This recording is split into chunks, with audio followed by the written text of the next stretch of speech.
भैया बोर्ड्स के लिए प्रिपेयर करूँ या फिर जेई के लिए। भैया मैं सोच रहा हूँ बोर्ड्स के लिए पहले प्रिपेयर कर लेता हूँ, फिर जेई के लिए ड्रॉप ईयर ले लूँगा। भैया अभी जेई का प्रिपरेशन सही से नहीं हुआ, पहले बोर्ड्स को निपटा लेता हूँ सही से, फिर जेई का प्रिपरेशन करूँगा। भैया क्या करूँ भैया करूँ भैया कुछ बताइए भैया भैया बोर्ड्स के लिए भैया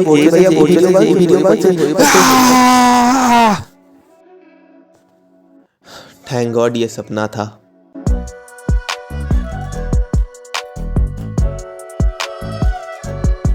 हाय एवरीवन, दिस इज़ अरमानुर। ये टाइम आप लोगों के लिए काफ़ी कन्फ्यूज़न से भरा हुआ होगा, आई कैन अंडरस्टैंड। कुछ लोगों का जेई मेंस काफ़ी बेहतरीन गया होगा और कुछ लोगों के लिए फर्स्ट अटेम्प्ट उतना अच्छा नहीं गया होगा। मेन टारगेट तो हमारा जेई एडवांस क्लियर करके आईआईटी में जाना है, उसे नहीं भूलना है। लेकिन बीच में आ गया है बोर्ड्स एग्जाम, हम उस पर फोकस करें या फिर जेई मेंस सेकेंड अटेम्प्ट पे? ये बहुत ही कॉमन क्वेश्चन है। पेरेंट्स भी बोर्ड्स के लिए प्रेशर दे रहे हैं, स्कूल फ्रेंड्स भी अभी बोर्ड्स पे फोकस कर रहे हैं। नेचुरली जेई एस्पिरेंट्स ये टाइम पे बहुत ही बड़ा ब्लंडर कर बैठते हैं, जिसकी वजह से उन लोगों का प्रिपरेशन ही रुइन हो जाता है। Don't crave too much about boards exam. आप लोग जेई एस्पिरेंट्स हो, इसका मतलब आप लोग इंजीनियरिंग की दिशा में जाने वाले हो, ना कि सीबीएसई के रूट पे। तो बोर्ड्स एग्जाम का मार्क्स आप लोगों के लिए उतना मैटर ही नहीं करता। इसलिए आप लोगों को खुद के लिए एक स्टैंडर्ड सेट करना पड़ेगा, जिससे कि आप लोगों का 75% क्राइटेरिया भी फुलफिल हो जाए, आप लोगों का खुद का कॉन्फिडेंस भी बूस्ट हो जाए और पेरेंट्स भी सेटिस्फाइड हो जाए। Something between 85 to 90% marks in boards is a very good achievement. And believe me, अगर आपका जेई का प्रिपरेशन सही से हो रखा है, this is a cake work for you. पहले बात करते हैं लैंग्वेजेस की, जैसे कि इंग्लिश, हिंदी और बंगाली का पेपर। आज से ही इन सब्जेक्ट्स को रोज 1 घंटा या फिर 30 मिनट टाइम देना चालू करो। ऐसा बिल्कुल भी मत करना कि एग्ज़ाम से 4-5 दिन पहले पूरा बैठ के ये सब्जेक्ट कोई पूरा का पूरा दिन आप लोग डेडिकेट कर रहे हो। बोर्ड्स में प्रीवियस ईयर क्वेश्चंस बहुत ज़्यादा रिपीट होते हैं, उनको अच्छे से तैयार करके जाओ, समरीज वगैरह पढ़ लो, रोज टाइम डेडिकेट करो। बिलीव मी, इससे अच्छा खासा मार्क्स स्कोर किया जा सकता है। आपको अपना इंपॉर्टेंट जेई प्रिपरेशन नहीं भूलना है, इसलिए आप लोग इन सब्जेक्ट्स पे 1 हफ्ता डेडिकेट नहीं कर सकते। अब बात करते हैं कैसे आप लोग बोर्ड्स प्रिपरेशन के साथ साथ पैरेलली जेई मेंस का प्रिपरेशन कर सकते हो। बोर्ड्स का प्रिपरेशन आपका जेई मेंस प्रिपरेशन को बूस्ट अप कर सकता है। फिजिक्स की बात करें तो आप लोग अपने क्लासमेट से नोट्स जुगाड़ कर लो, पीवाईक्यूज अच्छे से देख के जाओ क्योंकि रिपीट होने के चांसेस बहुत ज़्यादा होता है, और थ्योरी को अच्छे तरीके से रेडी कर लो।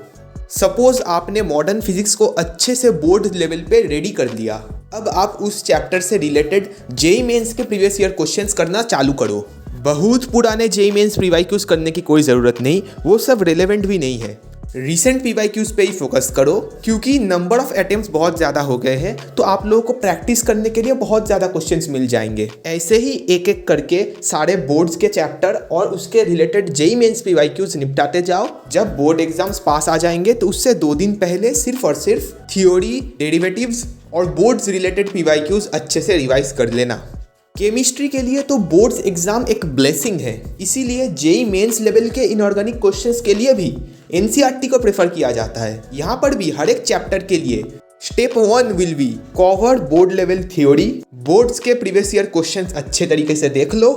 एंड स्टेप 2 विल बी उसी चैप्टर से रिलेटेड जेई मेंस के प्रीवियस ईयर क्वेश्चंस को अच्छी तरीके से देख लो, और इनऑर्गेनिक के लिए तो रट्टा ही मार लो। स्टेप 3 एग्जाम पास आते ही 2 दिन पहले बोर्ड्स पे पूरा अपना फोकस शिफ्ट कर दो। अब बात करते हैं मैथ्स की।